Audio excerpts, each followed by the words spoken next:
Hello, everyone. I think people are just continuing to click in here, but we're going to get things started. Hi, I'm Lisa Monroe, the Director of the Tompkins County Office for the Aging. I'd like to thank you all for joining us today. We have an exciting presentation ahead, but I'm going to start by giving you a little background on our age-friendly process. In 2014, the Tompkins County Office for the Aging led efforts to apply to participate in the AARP network of age-friendly communities. We initiated this effort as a part of our planning process, which led us to convene numerous consensus workshops to gather stakeholder input and recommendations. This really informed the development of the 2015 strategic plan for aging in Tompkins County. In May 2015, Tompkins County and the city of Ithaca were accepted into AARP's network of age-friendly communities. In November of 2019, Tompkins County was one of 3 counties in New York State awarded a grant from the Health Foundation of Western and Central New York to support the development of an age-friendly center for excellence.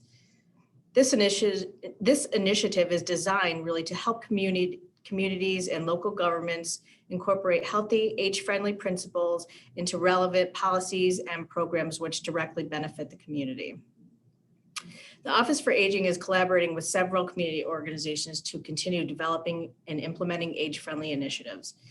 These organizations include the Finger Lakes Independence Center, Human Services Coalition of Tompkins County, Ithaca College, Cornell University, Wonderful Wheelchairs, and Esther Greenhouse, a national expert in universal design and aging in place. You'll be hearing more about this in our 4-part virtual workshop series called Age Friendly in Tompkins County, Why It Matters to All Agencies, Residents, and Visitors. We'll be having 1 workshop per month, February through May 2021.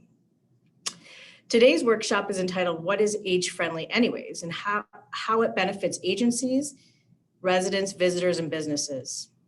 I would also like to address some housekeeping items and a shout out.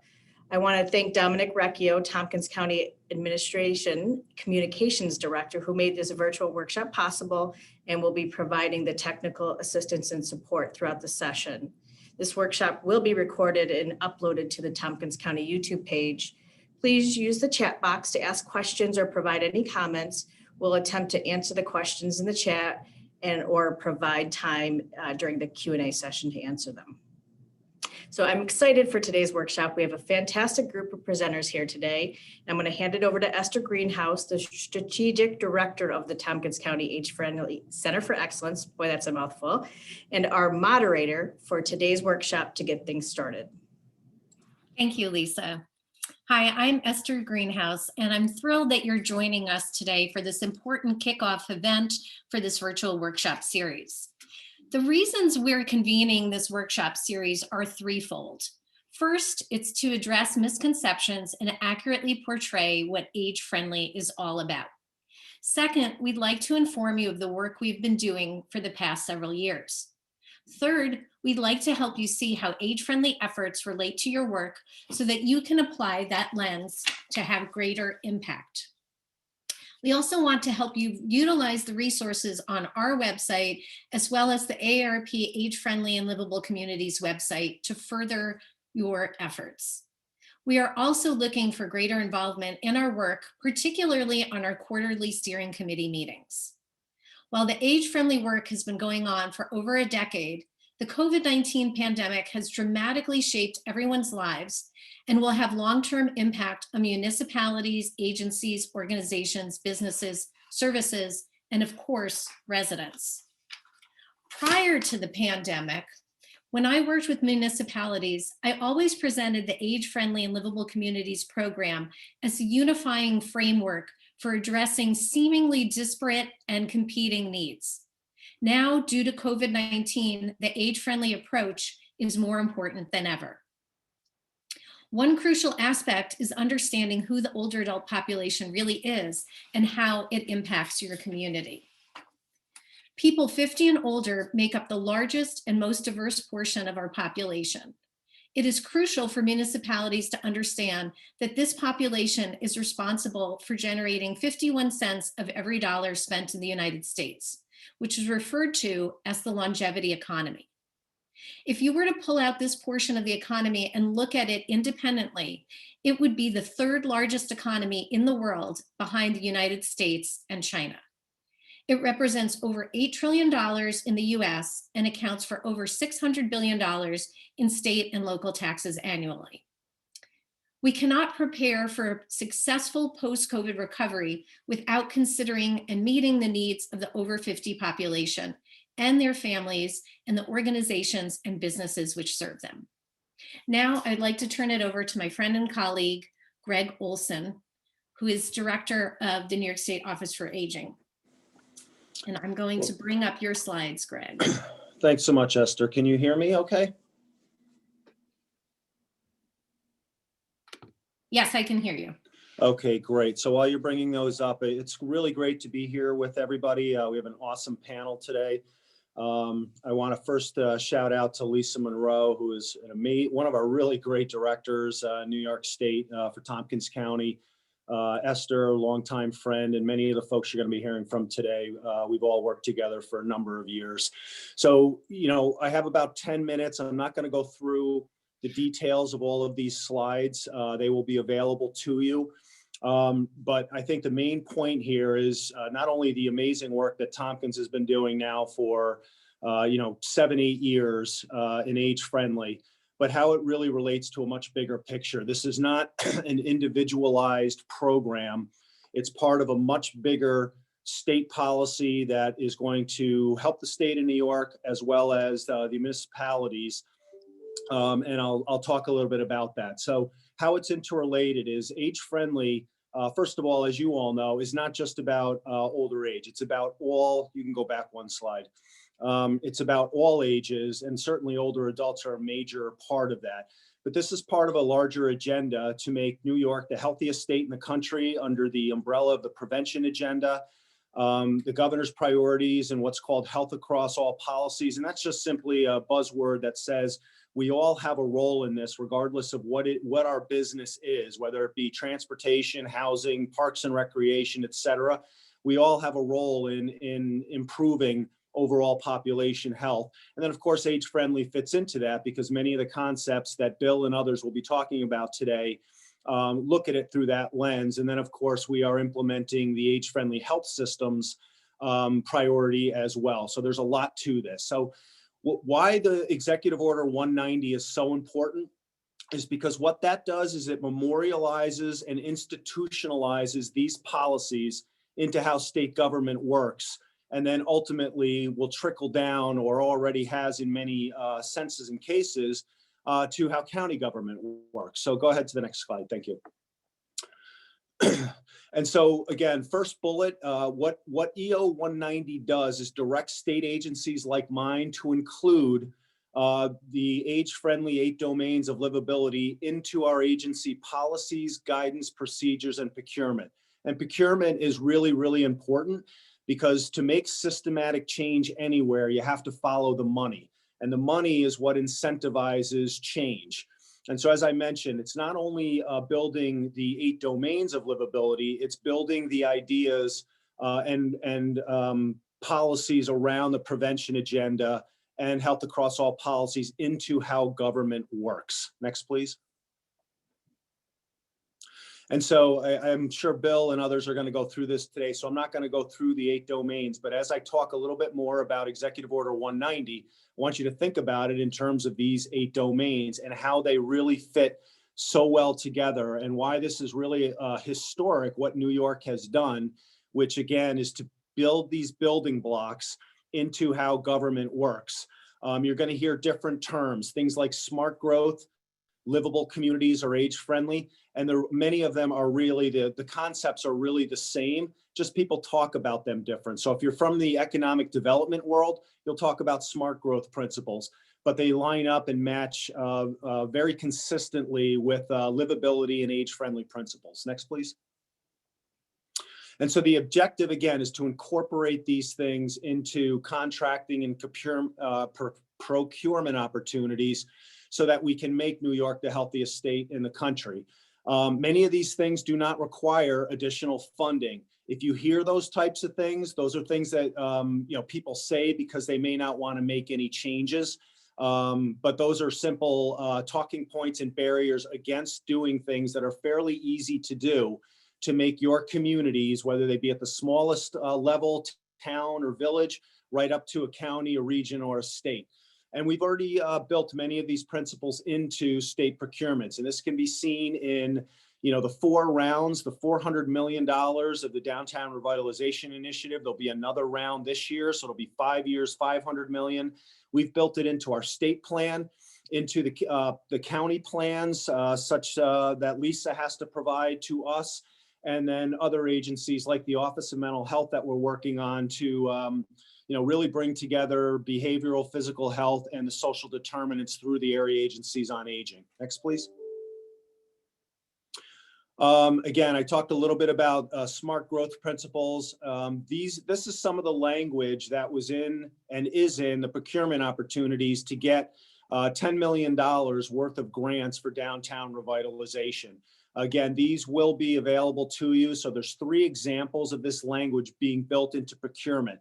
So as part of what I was going to talk about in terms of next steps, what we did in building this into the DRI initiative was offered 5 additional points for downtowns to get in their procurement opportunities. What we're working on now is not to add these language pieces as extra points, but to make them mandatory in all procurement, because the only way, again, you can change behavior is to change how the money flows to incentivize localities and grantees, whomever they may be and whatever agencies they may represent, to really spend a little time thinking about their book of business and how they can build those 8 domains, smart growth principles, and livability principles into the work that they do. Next, please.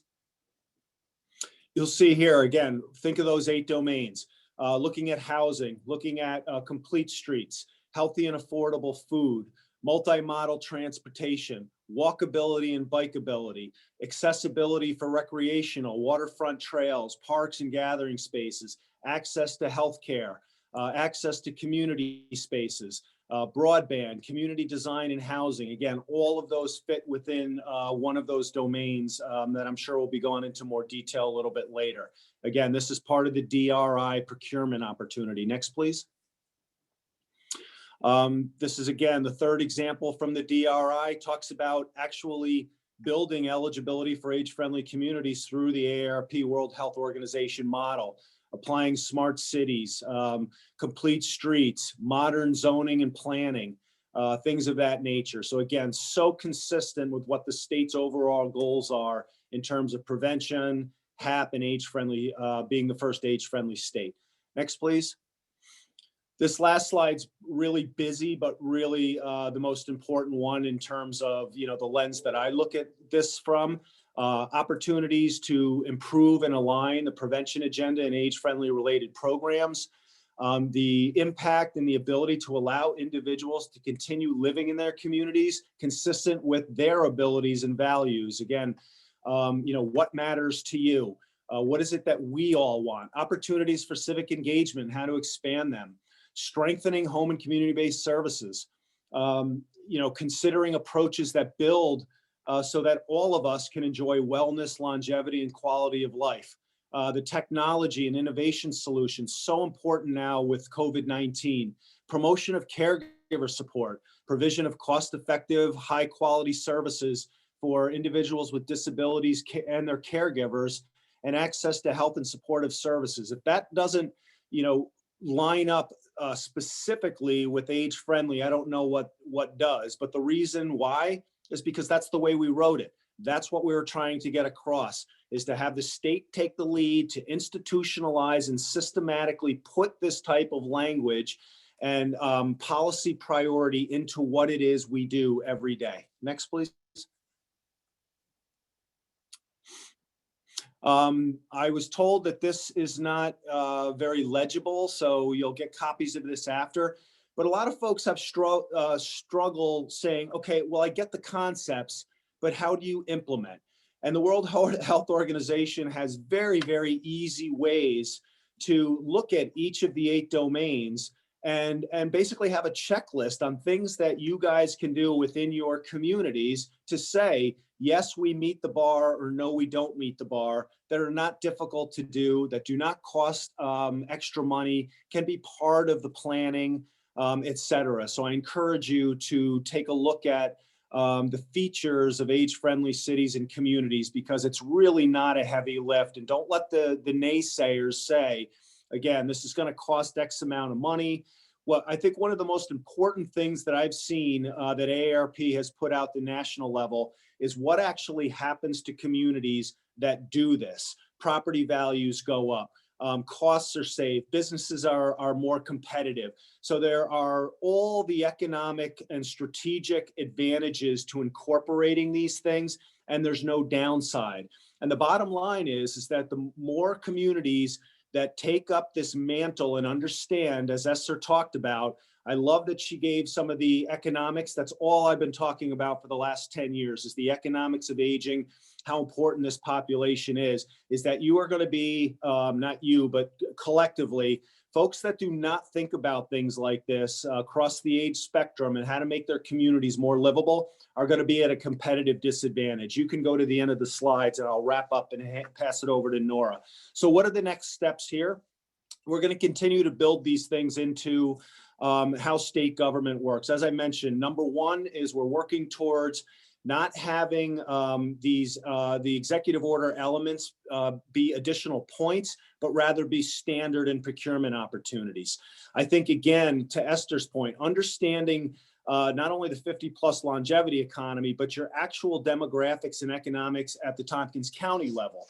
So when I look at your demographics over the next 20 years, you're going to lose almost 10,000 people in your county that are 18 to 44. Your growth is in the 45+ population. And she had mentioned some of the statistics. 83% of all the wealth in the nation is held by people over the age of 50. They support 90 million jobs, are supporting 42% of the tax base. You have a huge number of volunteers, almost 7,000, that contribute almost 4 million hours of community service a year at an economic value of $100 million a year. And 66% of all the household income generated in Tompkins County is from the 45 and older. So this is not a young versus old. That's not the case at all. What this is, though, is we've all been duped for hundreds of years in thinking that older adults are not a resource, don't have anything to give, are takers, and that simply is not the case. And so I think what the work that you guys have been doing has been amazing. Keep it up.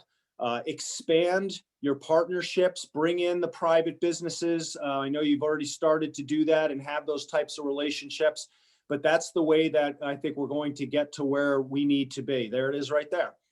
So thank you. So I'm going to pass it over to my good friend, Nora O'Brien-Cirk from the Health Foundation of Western and Central New York. Nora, you're on.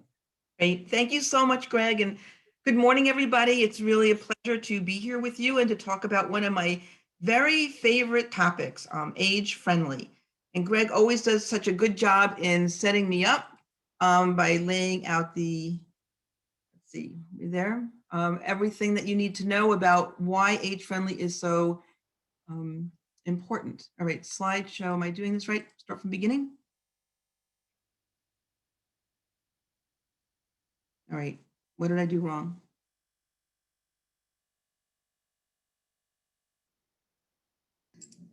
Will you press the space bar, Nora? Space bar. Thanks, Dominic. Okay.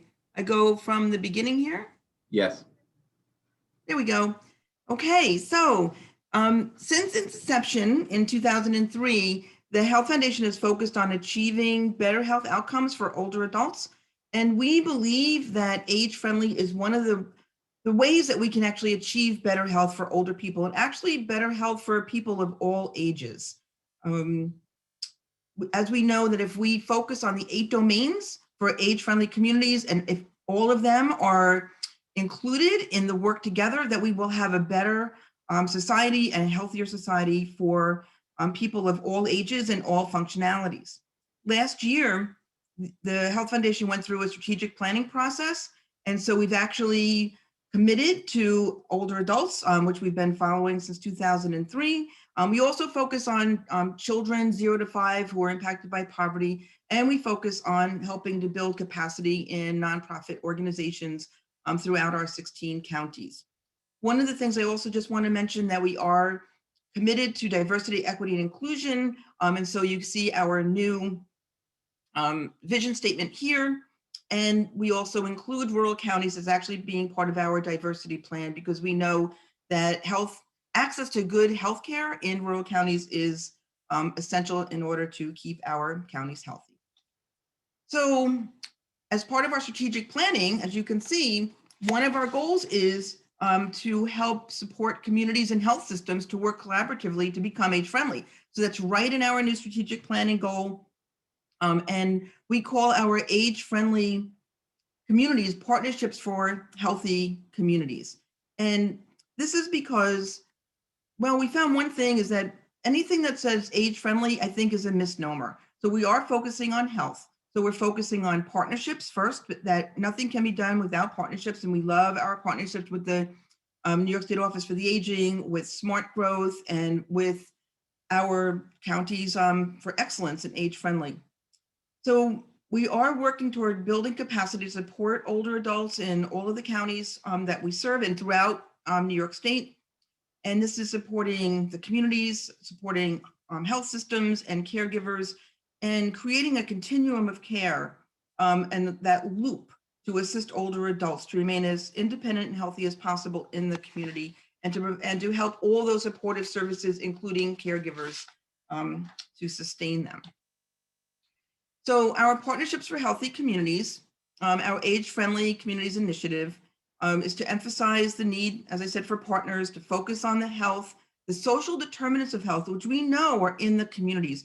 All of the services that Greg mentioned that are part of the 8 domains for age-friendly, these all address the social determinants of health. We also wanted to help support the prevention agenda and health across all policies. So we are looking to partner and to focus on health as well. And as I said, we believe that age-friendly is a misnomer. This is really all about all ages and all functionalities, that if we can create a community that is age-friendly, we're actually supporting people of all ages and people of all functionalities, and also who need assistance in being independent. So this means people with disabilities, young mothers with strollers, young kids getting around on bicycles, older people getting around on bicycles, all important. So we know that we can't do anything alone, and the Health Foundation has limited funds. I loved what Greg says, that, you know, we need money to incentivize, and that's where the Health Foundation believes we can be helpful in providing some money, some seed grants, some pilot projects to really help incentivize communities in order to build on initiatives that are actually happening nationwide and statewide. So we're looking to build on initiatives and to help them be focused locally. So we've got age-friendly communities. As you know, this is AARP has picked this up. It's actually a global initiative that was started by the World Health Organization a couple of decades ago. And AARP is now following up with that throughout our country, and really pleased that New York State, through its executive order, is focusing on being an age-friendly state. We're also supporting age-friendly health systems. Greg mentioned this. This is a national initiative that was started by the John A. Hartford Foundation in collaboration with the Department of Health and the New York State Office for the Aging here in New York State, as well as 3 other foundations, which includes the Health Foundation, in helping to support age-friendly health systems in New York State. And the goal is that in a couple of years that 50% of all health systems will be age-friendly. So we're looking to support that. And part of that is also working with the age-friendly communities. And of course, we've got the Aging and Disability Business Institute that is supported by the National Association of Area Agencies on Aging and the Administration for Community Living, that provides supportive services to organizations, networks, community-based organizations, to be able to partner with health systems. So as I said, the foundation's role is to support collaboration and to provide some incentives financially wherever we can. We're supporting a learning collaborative for age-friendly in New York State.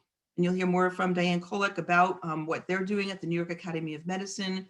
As Esther said at the beginning, Tompkins County is one of 3 counties that is the Regional Center for Excellence in Age Friendly, and we're so impressed with all the work that Tompkins County is doing in Age Friendly. You're one of the leaders, which is why we wanted to help support you in becoming a role model for other counties.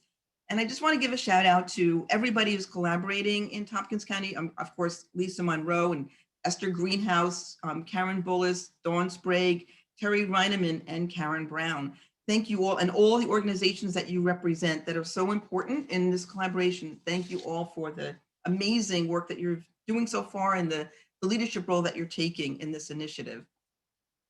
So age-friendly health systems, just briefly, the Health Foundation is supporting this collaborative. We're providing funding to the Healthcare Association of New York State to bring the John A. Hartford Foundation's model for age-friendly health systems into New York State. And this does also include partnering with age-friendly communities. So this is all part of a collaborative approach in creating a whole state, county by county, that is healthy for older adults, for their caregivers, and for people of all ages. And so age-friendly, the role for the Offices on Aging, community-based organizations, and all the partners that are participating. Where do we go to keep this momentum going? Of course, continue to raise awareness and advocate on behalf of age-friendly for older adults and their caregivers. Reach out to other foundations for support, and we'll be really happy to help you with that. I'm very willing to reach out to other foundations to talk about this and to see if they can lend support in any way and in any of the communities where we've got age-friendly initiatives going on. Identify partners in the community, looking at the 8 domains, what businesses, what other organizations could be part of your whole network. Begin the conversations with the hospital systems in your area, the FQHCs, the clinics, and the physician groups to start bringing them into the fold. And then also the Health Foundation would be very happy in speaking with them as well about the age-friendly health systems. And look to creating a network with a variety of community-based organizations and businesses in order to address the social determinants of health, to help keep age-friendly and older people healthy. Just as a final word, I'll say that the Health Foundation, about 8 or so years ago, helped to support the Western New York Integrated Care Collaborative. This started out with 2 offices for aging in Erie and Niagara County, and working with a network of other CBOs to partner. Right now, they're partnering with insurance plans. They're providing evidence-based programs and beginning to see a little trickle of some revenue being produced. This is a trend nationwide. The Aging and Disability Business Institute is providing supportive training in order to do this. And the Health Foundation is looking to be able to support partnerships just like the Integrated Care Collaborative in other counties. So if you want to know more about that, please reach out to the Health Foundation. But I think Tompkins County, you've got the beginning of doing this with all the great partners that you've pulled together. And we want to be as supportive as possible for all the great work that you're doing. And I'll just end there and just thank you all for being so involved in age-friendly communities and keep up the great work. Thank you. Thank you so much, Nora. And we need to, on behalf of all of Tompkins County, thank Nora and the Health Foundation of Western and Central New York and Greg and the state of New York for making this work possible with the Center for Excellence. The Health Foundation of Western and Central New York gave us a significant grant to create one of the first age-friendly centers for excellence in the nation. And I think it's very important to share that New York State was the first age-friendly state in the nation. So thank you, Nora. And I'm just going to queue up Bill's PowerPoint. So Bill Armbruster has been working with AARP for over 20 years. Some of you may know him through his work previously in New York State. Bill, are you okay? We're hear your audio and I've got your video. You've got half my video. Let me see if I can share my screen. I sent in two pieces. Right, I put it together. The other slides are there. at the end. I need the other half. That's the beginning. Okay, sorry. Oh, bear with me. Okay, Bill, do you want to introduce yourself while I? Sure. So welcome everyone. Very excited, first to be a New Yorker, but also, as Esther said, New York is the first state to enroll. New York's done a lot of firsts when it comes to age-friendly. New York City was one of the first global age-friendly communities when this process started about 14, 15 years ago. And then, we have communities like Westchester and Chemung County who were amongst the first in the nation to enroll, the state coming in. And it's interesting because people are looking to New York as an example of how to do this. Constantly, communities are talking about what to do, how to do. Would it be easier if I shared my screen? If you can. Let me see. Okay. Let me know if that is coming up. That's perfect. Sorry, Bill. Yep. And all right, can you see it? Yes. All right, perfect. As Esther mentioned, I've started my career in New York. Luckily, through technology, I'm able to stay in New York and work across the nation as the program manager for the ARP network of age-friendly states and communities. We are the U.S. affiliate to the global network. And as of today, we are at 570 communities enrolled, 6 states and 1 territory, with an additional 13 states looking to enroll either this year or within the next year and a half. So this is a movement. This train has left the station, and in those, just in the communities, those over 500 communities, we have over 102 million people living in a community that's working on becoming age-friendly. That's over 20% of the entire population lives in a community that is working on becoming age-friendly. People already talked quite a bit about stats in terms of the aging population, but I love these types of visuals. Years ago, we used to call this a population pyramid because it actually looked like a pyramid. We had more people who were younger, and then, for a variety of reasons, it got smaller and smaller, but our population pyramid, as you can see, looks more like a snake that just ate a big meal. We have the baby boom. We have an older population that is growing upward. We also have people having smaller families, less children. So it's important to know when we talk about aging, and I think Greg really said it well, we're not just talking about those most vulnerable. We are talking about healthy, active, engaged aging at all life segments, whether you're younger, older. This is about looking and planning for our communities, not only to be a great place to grow up, but be a great place to grow up and grow old and everything in between. And then there's another really surprising stat, which I'm not sure a lot of people are aware of, but in the next 10 to 15 years, we're going to have more people over the age of 65 than under 18. So it's, again, not that this becomes a competition, but it is something that people need to acknowledge. People are living longer, they're living healthier, and also we've got to think about, keeping people in New York. There were a couple studies in New York a couple years ago, and they used 2 terms, Gen Exodus, looking at Gen Xers who were leaving, and boomer flight. So we did find out through many different research projects that people will stay in communities that are more livable.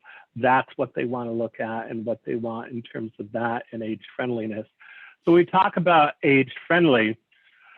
Initially, when the global effort started, all the communities that were involved sort of surveyed and listened, and no matter where you lived, no matter how much money you made, no matter what type of jobs you had, these are the 8 domains that globally people say they need.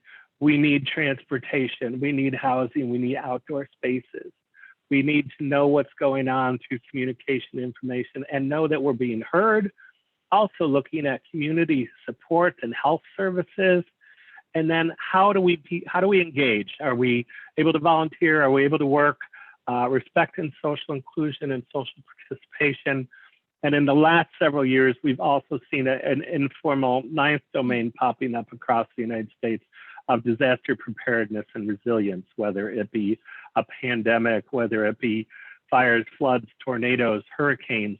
There's a lot going on around the country that people are having to pivot to or change what it is their focus was in terms of natural disasters. So what is age friendly?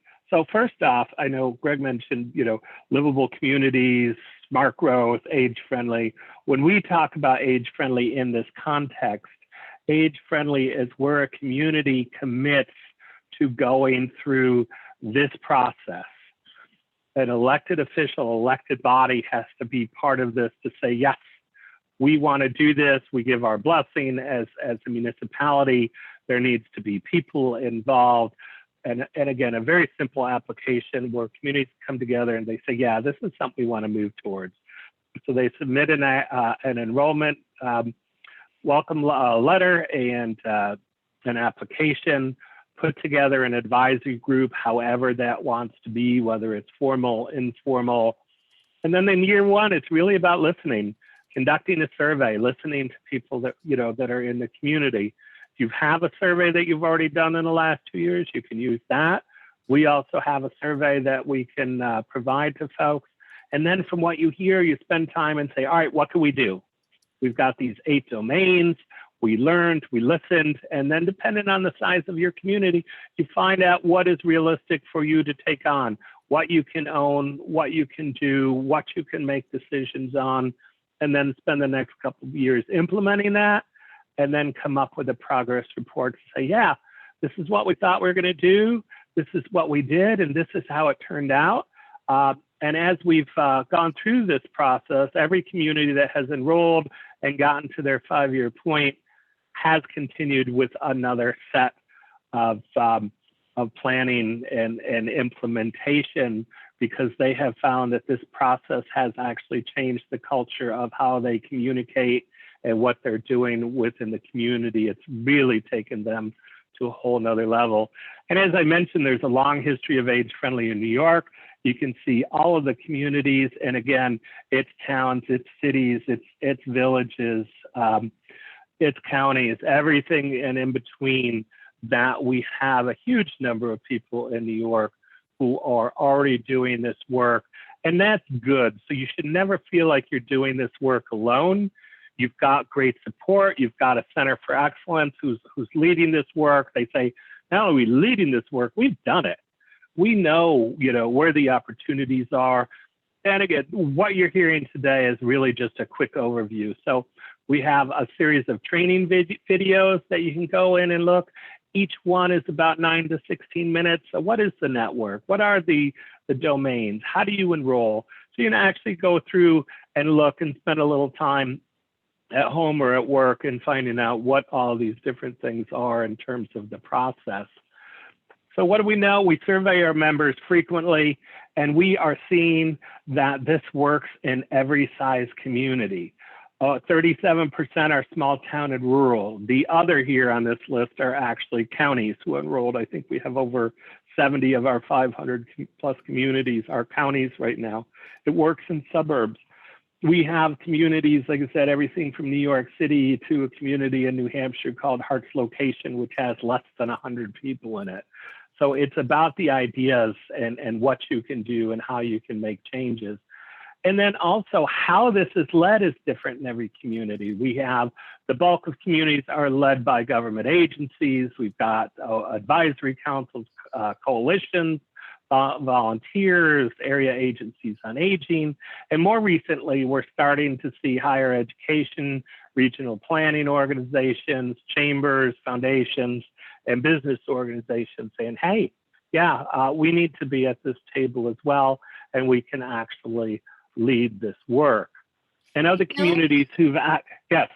Can I interrupt for a second? Can you hit play from current slide? Because we're seeing your slide small and we're seeing the sidebar. Oh, Yeah, I didn't want to interrupt when you were on a roll. is that better? Can you see it?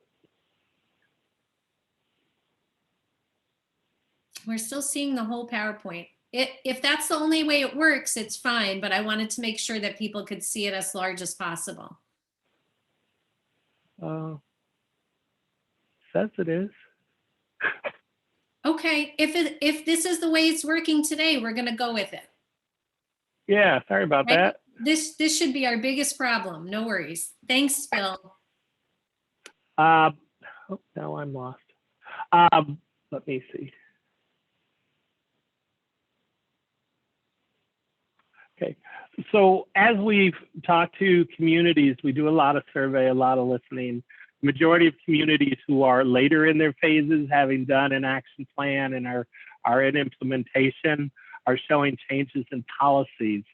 And the biggest is really putting an age-friendly lens into community plans, whether it be walk plans, pedestrian bike, housing plans, really thinking to make sure we're including youth, young families, and people with different abilities, as well as aging, that we're looking at our community in a really comprehensive way.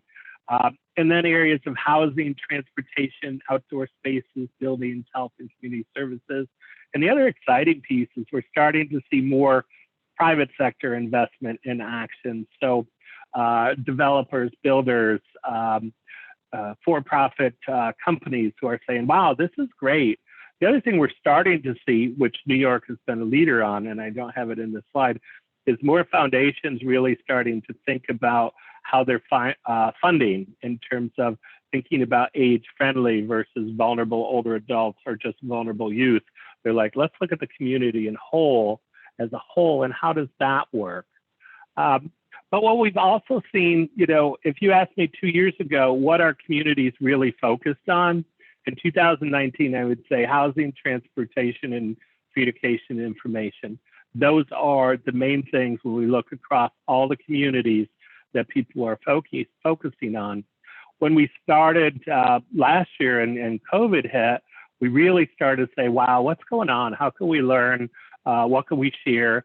And those three top priorities came out to food supply, access and delivery, communication and information again, and social isolation.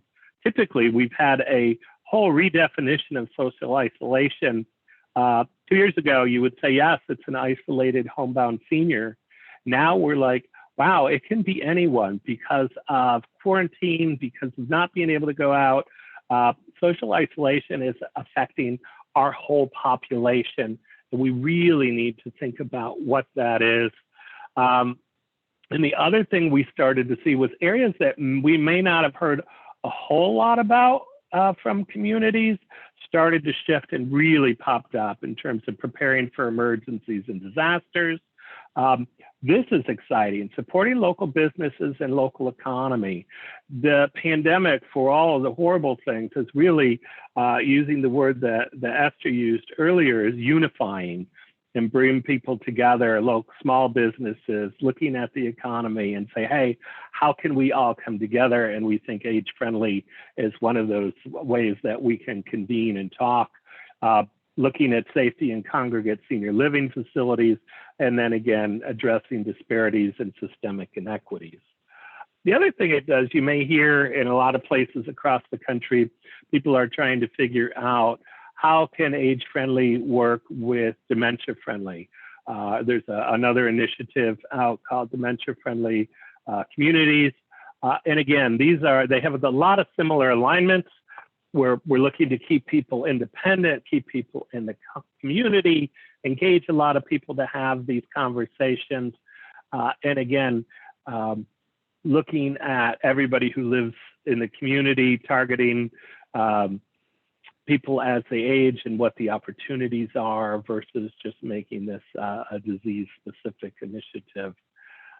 So that's sort of a quick overview of some things, but I do want to talk about some resources too. in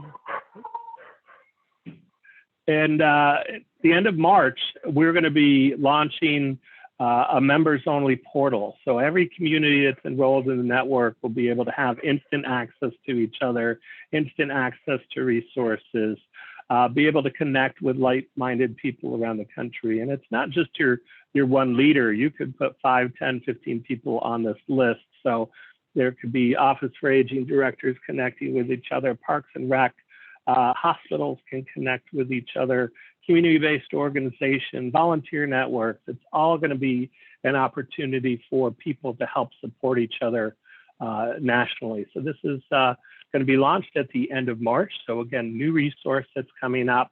We also have interactive map that you can go on and find out who else is doing this work across the country, what types of things are they doing.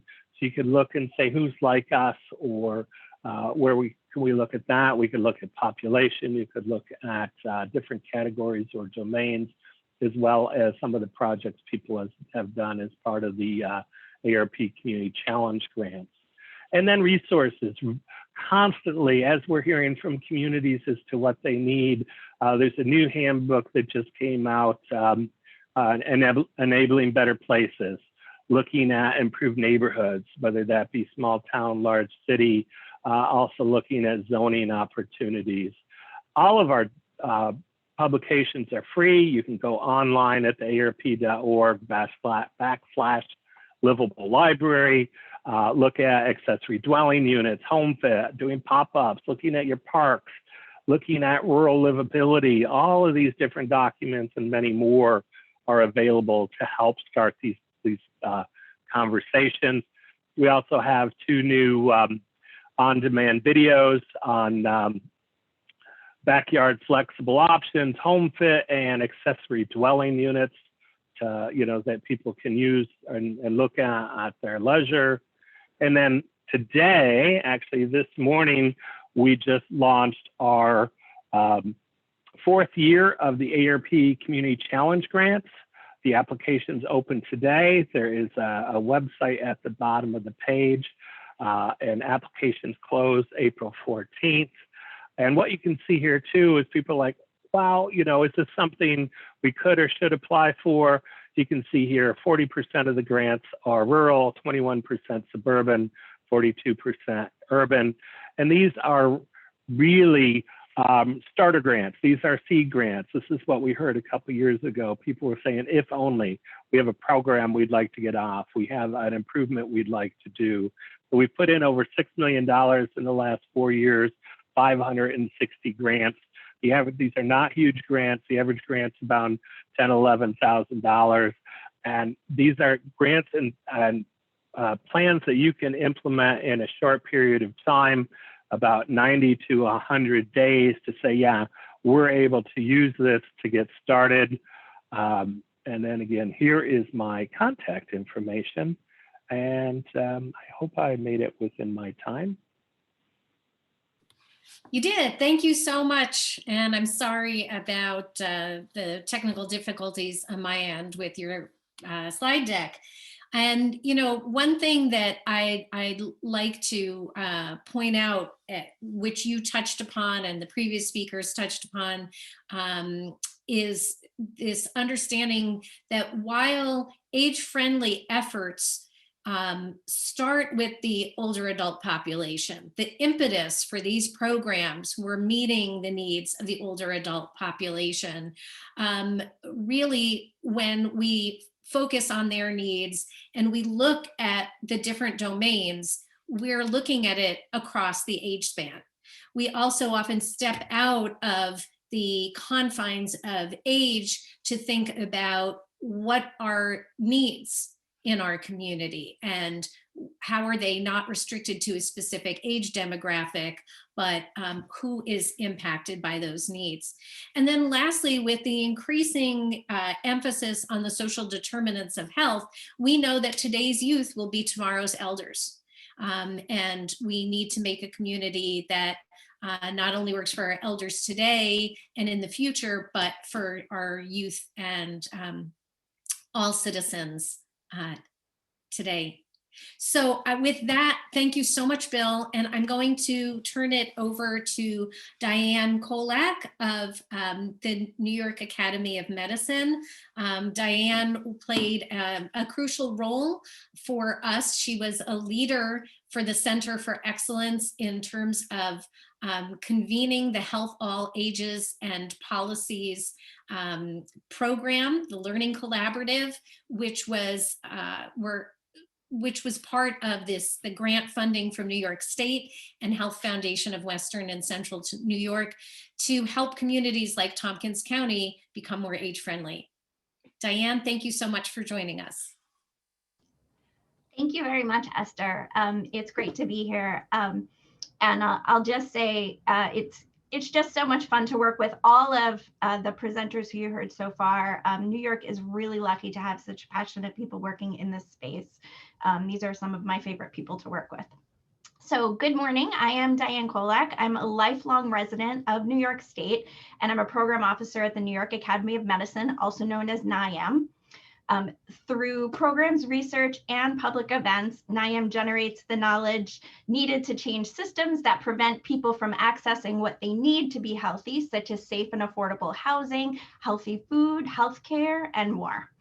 As part of my role, as Esther mentioned, I direct the New York State Health and Age Across All Policies Learning Collaborative, which has engaged 16 counties in using an age-friendly lens in their local policies, programs, and purchasing to improve quality of life for all residents.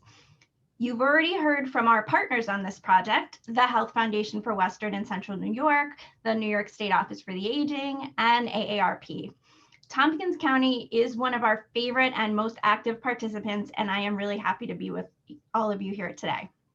In this presentation, I'll talk a little bit about what influences health across the lifespan and New York State's unique approach to age-friendly work. I'll give you some highlights of work at the state level and the local level, plus some resources so you can learn more about anything I've mentioned. So what do you think health is? What does it mean to be healthy? Would anybody like to throw that in the chat box? What do you think of when you think of health?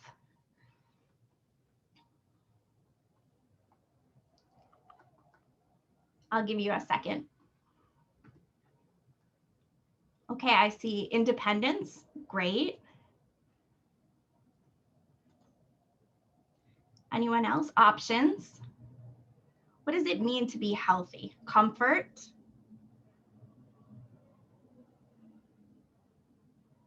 Ability to be active in the community. Access to medical care. Supported. Peace of mind, safe. Self-care. Feeling okay.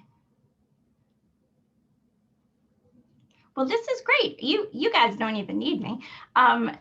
I want to call your attention to this model that we have here on the screen. This is the county health rankings model of what influences health. In the past, we've primarily thought about health behaviors and clinical care as the definition of health. So you see these health behaviors with a 30% here, meaning 30% influencing health. Clinical care, can you go to the doctor? So that's typically what in the past had been thought about health.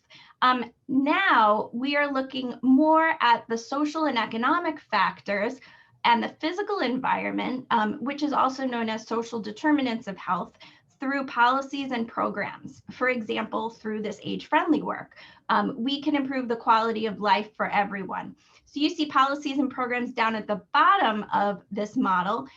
When we start to improve social and economic factors and the physical environment, we create a better foundation for people to experience health and to be able to make healthier choices. So that's the difference between looking at population health versus individual health. So next, what influences health? So health, as you told me in the chat, is more than being free of disease or not feeling sick. It's also a state of physical, mental, and social well-being, and that's from the World Health Organization. So when you have physical, mental, and social well-being, that state can bring about feelings such as happiness, contentment, and security. So think about that. We all know what health is. So then what is healthy aging? In order to create opportunities for people to experience health, physical, mental, and social well-being as they age, we need to also look at the environment and the way individuals and the environment interact. So when we talk about age-friendly work and these various domains, that is what we mean.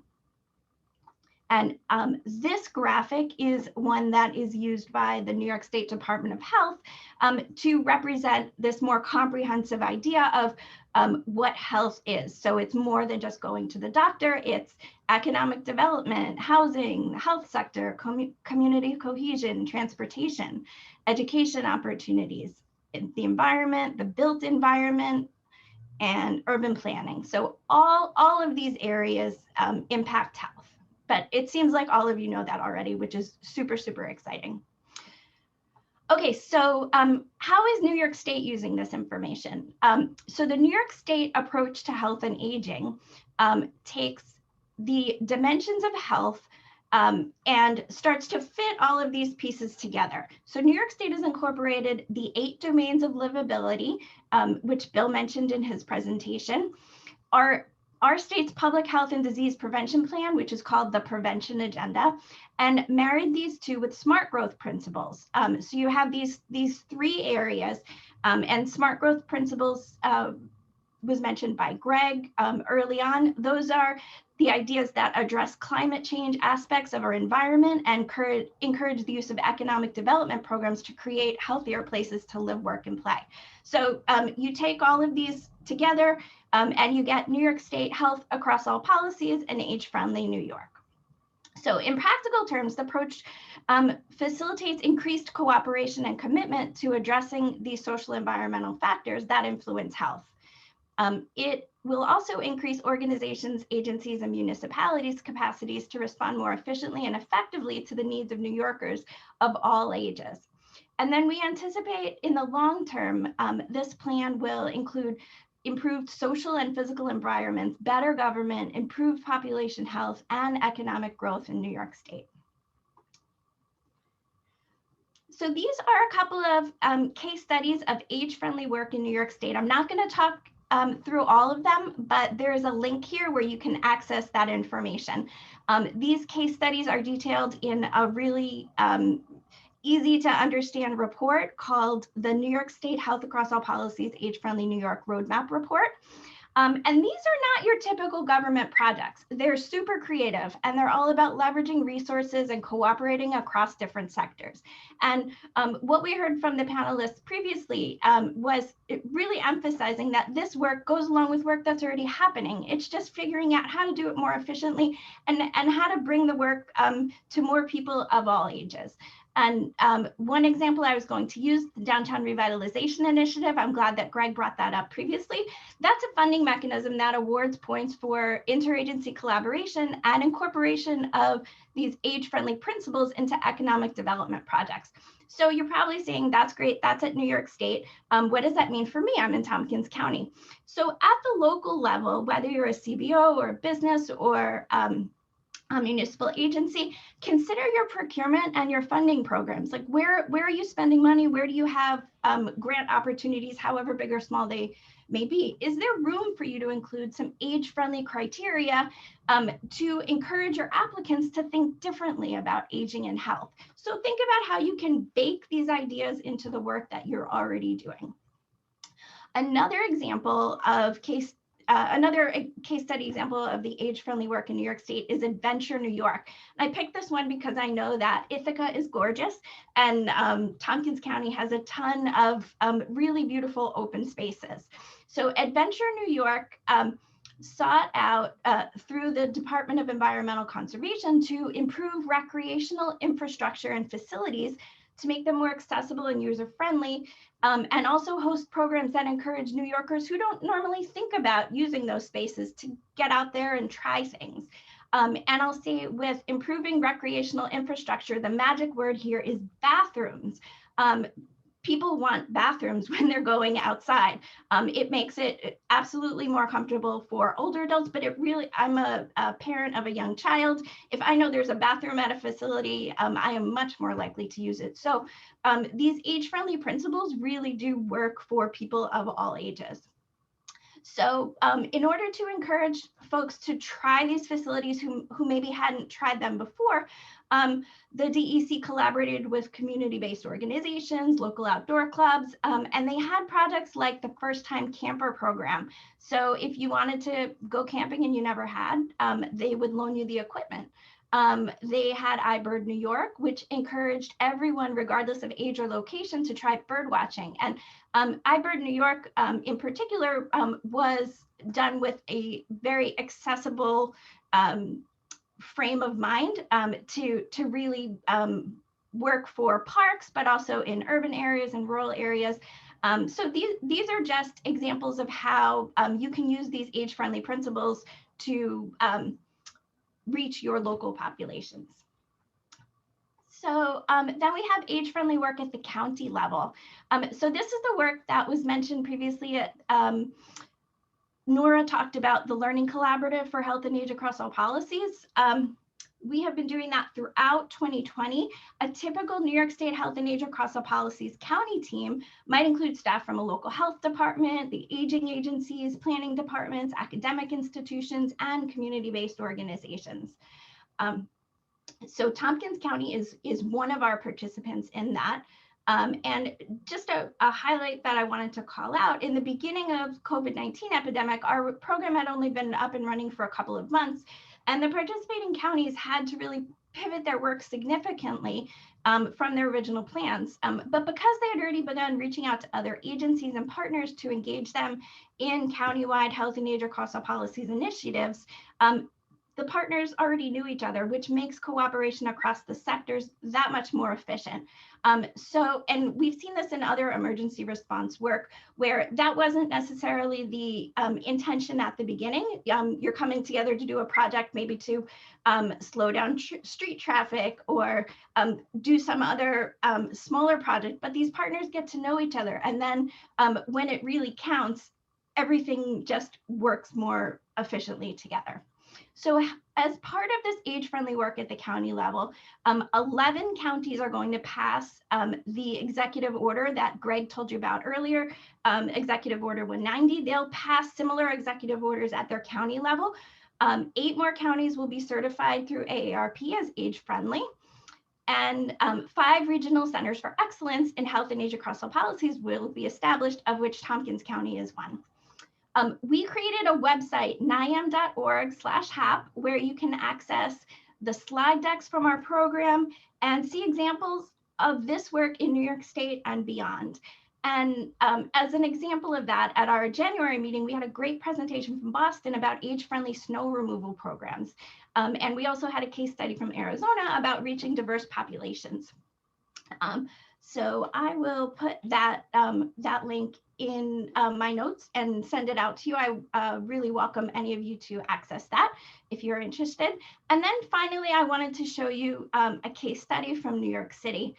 In 2009, the New York Academy of Medicine communicated the benefits of becoming age-friendly, an age-friendly city, to the city mayor and the city council by using a series of maps. So the maps showed where older adults live using census data, showed that they tend to buy local, older adults vote, and the population is increasing. And these are all things that, that we knew, but using the maps, really visualizing the data in a way that's easy for someone else to understand was the way that they ended up selling this idea to the mayor in 2009. So fast forward to 2020, and we know that data has become much more easy to access. NIAM created the Image New York City map, which leverages new technology and all of this publicly available data to provide insights into neighborhoods in New York City. And I'll provide you that link. You can see it up at the top. It's imagegyc.niam.org. And this is an open source map of New York City's current and projected population age 65 and older. Image New York City provides overlays of available resources, services, and amenities. It's designed for government agencies, elected officials, healthcare and social service providers, planners, funders, and researchers. And it's really a critical tool to support funding, planning, and advocacy and direct services. It takes all of this publicly available data and lays it on top of one another. So you can see where the populations of people who are 55 to 65 are now, and you can track it over the years and see where are you going to have large concentrations of older adults in 10 or 20 years, and are there a lot of walk-up buildings? Are there, sufficient other benches along the sidewalks, other different things that we've put in certain age-friendly neighborhoods, but we want to make sure that we're planning for that in the future. So the goals of the Image NYC map are to facilitate more informed planning and more equitable and localized deployment of resources for older people, to contribute to better delivery of culturally and linguistically competent social services, so we can see what languages people speak, and make sure that healthcare is delivered in a way that makes sense. And we can catalyze connections within and between sectors and institutions, leading to increased social cohesion, and that supports aging and community resilience. And we know we want older adults to continue to live where they're living, and we do not want them to leave and go live in other places. So tools like this can really help. And the take-home message of showing you the map today is really about using data as a tool to communicate your message. Without the Image NYC map is fantastic, but even without this, you can use US Census demographic data, which is freely available, together with Google Maps, and you can do a lot. Look at where your businesses and services are located, where your organization is, who is around you, and you can use those data stories to help convince others of the benefits of becoming more age-friendly.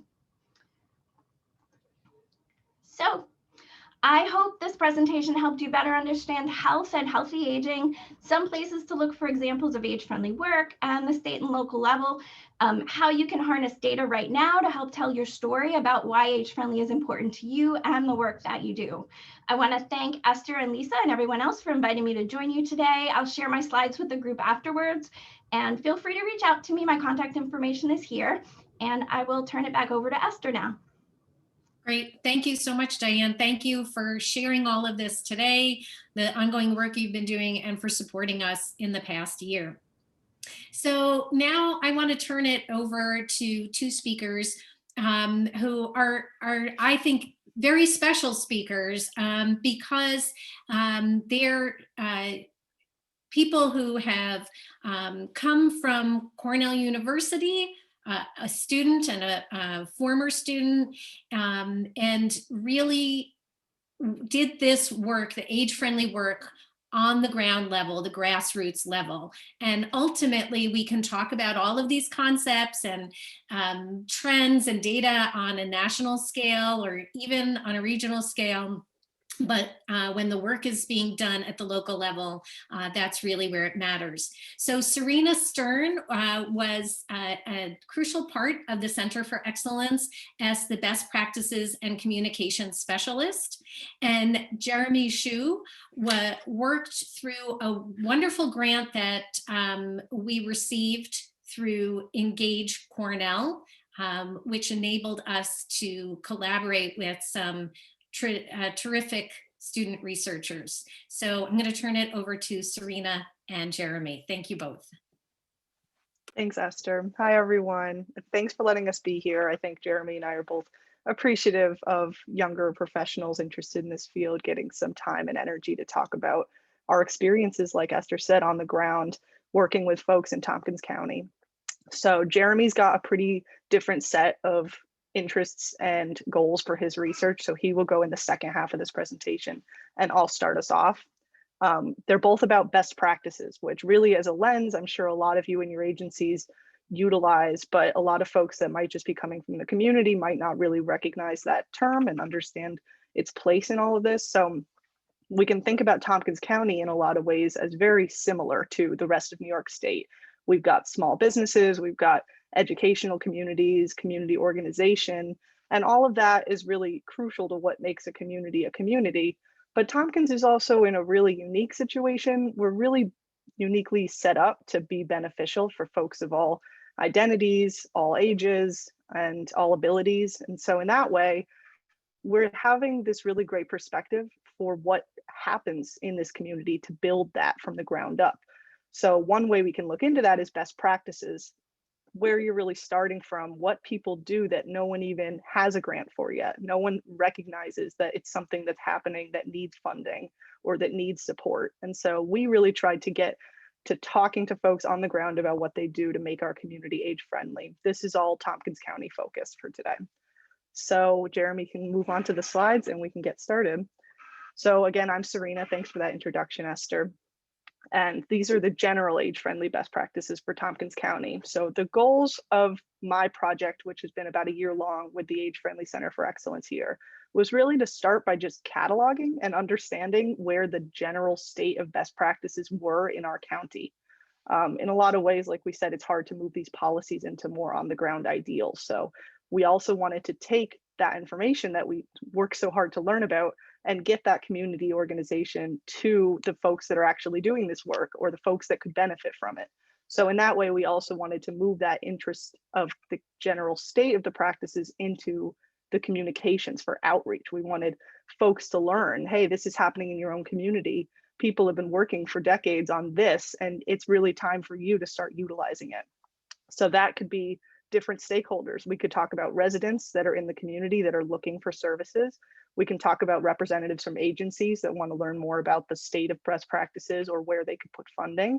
And also municipal leaders and managers have been so interested in learning about what happens that they can discuss with their boards, with tourism boards. For Ithaca especially is really important. So we've had a lot of stakeholder interest in this, and we like to continue the project moving forward since there's always new things to learn. Jeremy, we can go forward. So this looks like a lot of different things. It could be whatever really the community needs, but in our case, Terry Reineman and I worked very hard to think through a process that made sense for us given our time constraints for COVID especially. So we reached out to organizers in Tompkins County. These could be program directors or outreach personnel from different organizations or different leaders. And we really just set up informal discussions with them. We started with questions like, what makes your organization unique? Or who gets supported when you do your work and how does that happen? And really a lot of folks had some trouble honestly coming up with things to say because it's just part of who they are and what they do every day. They don't have a lot of opportunity to discuss that concept with folks. So it was really a great opportunity for them too to think through their principles and their values and why they matter.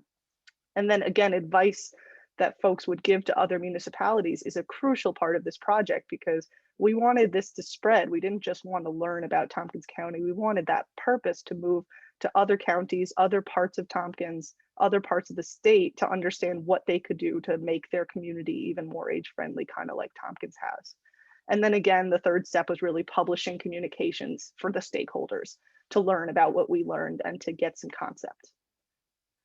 Next, we can show an example of kind of what thing that we learned. So this is an example from the Finger Lakes Independence Center, a great partner in this work. They have a great temporary ramp program where folks who are either on short-term disability or might have some unforeseen circumstances end up needing a ramp installed on their building or in their home, and they can actually apply to get a temporary ramp installed through Flick in this community. And we learned a little bit about descriptions of what the concept of the project is, about a primary contact that folks could reach out to. And then in the next slide, you'll see the rest of the concept for the temporary ramp program, more details, photos of materials that might have been involved, like project reports or literal photos of what's going on. And also, again, that advice is really crucial for other agencies that might want to create similar concepts for their own communities. Next, we can see kind of how this all comes together. We really cataloged about 20 total practices, which were all types of things from small programs to whole organizations and their goals. And they reached across all 7 of those age-friendly domains we discussed that Tompkins uses. And we really also created dozens of community partnerships and strengthened partnerships where folks got to speak a lot about age-friendly and learn more from us about what it means for them.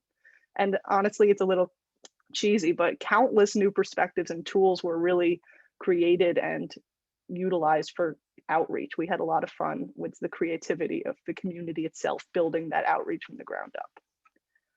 So then next we can see the takeaways. Really, every single person we spoke to had a really unique story to tell about how they formed their practices within Tompkins and why it mattered to them.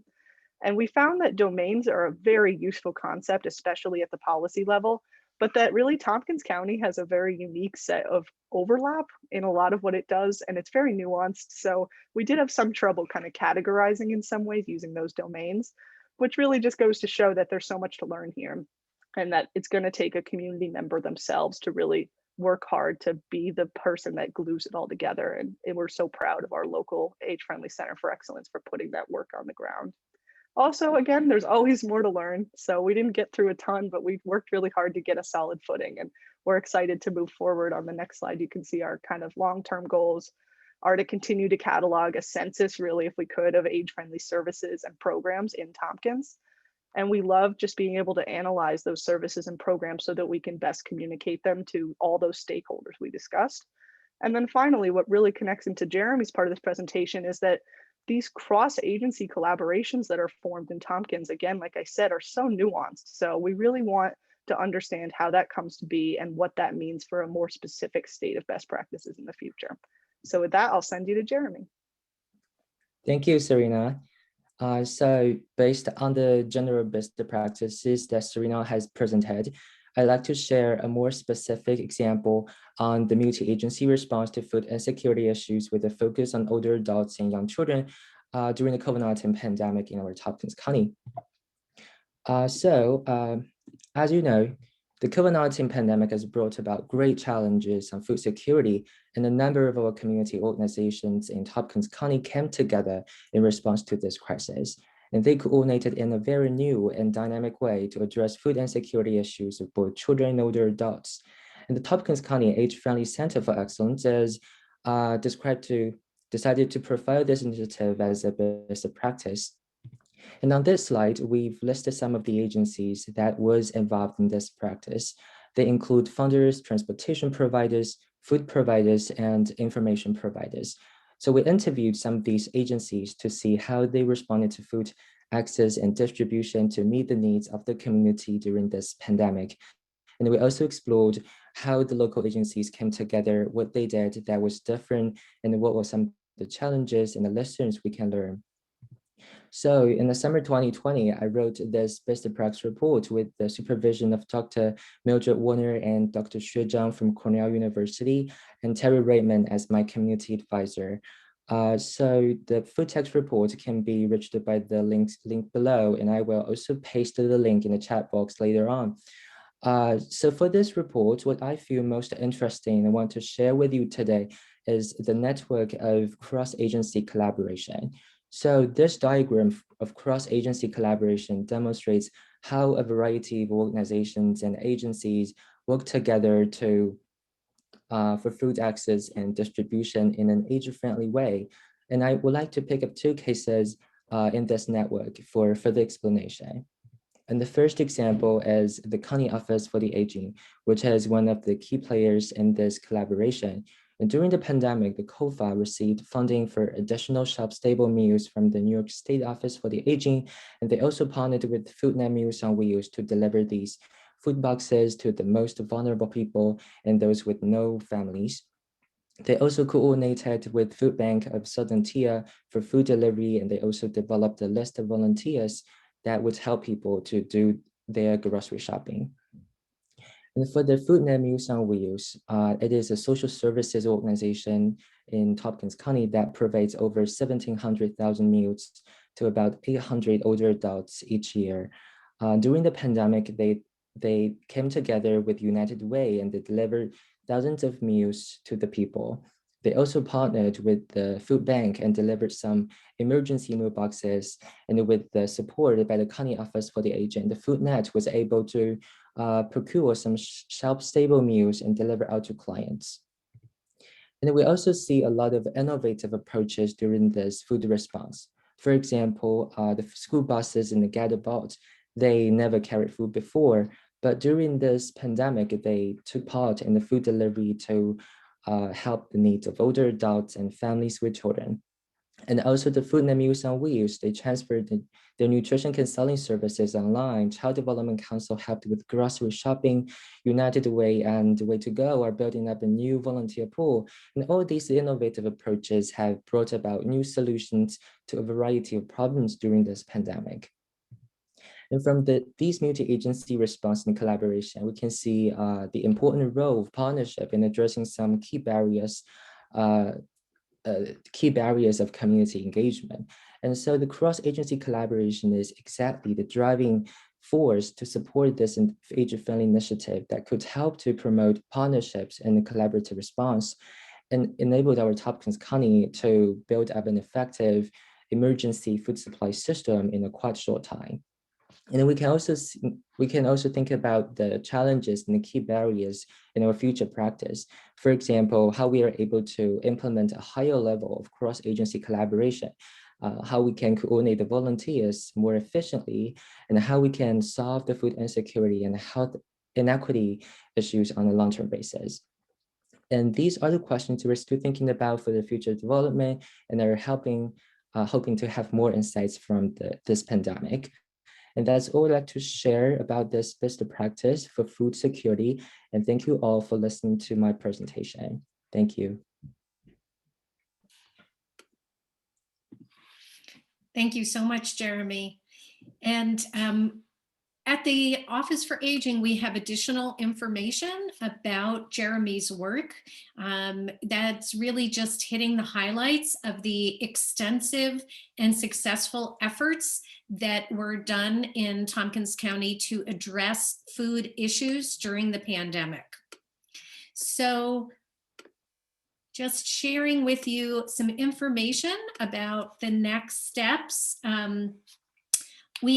As we said, this is part one of a 4-part virtual workshop series.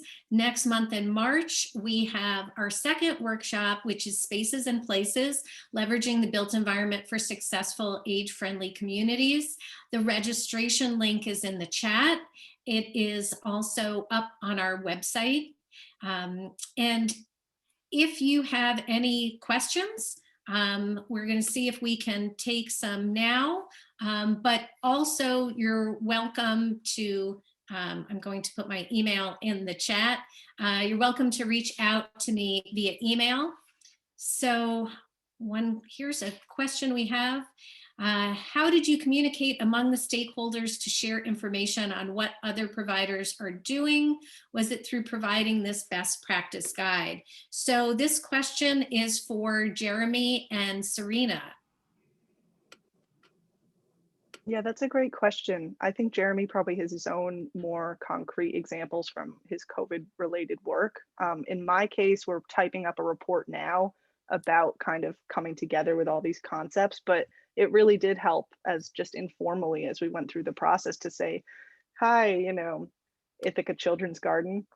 We, for example, have already spoken to a couple other of your peers in the outdoor education space, in Ithaca and in Tompkins County, and they said these types of things, and it was really useful to understand their perspective. Perhaps you have something to say on those similar matters, and folks did learn a lot about their peers and what they were doing, and I think it was one of those sort of fueled partnership connections that really did get solidified. And I just assume that after we put our report out, those connections will be even more worthwhile when folks in the community pick up the report and get to share it with their colleagues and with their peers.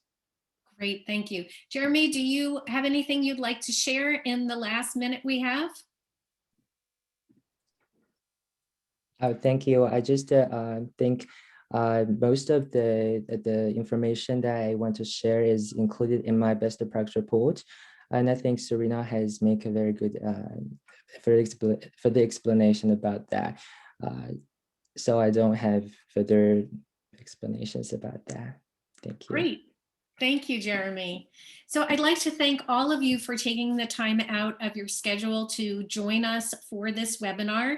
Again, if you have any questions that were not answered in the chat or in the discussion, You can email me at esg@esthergreenhouse.com, which I put in the chat.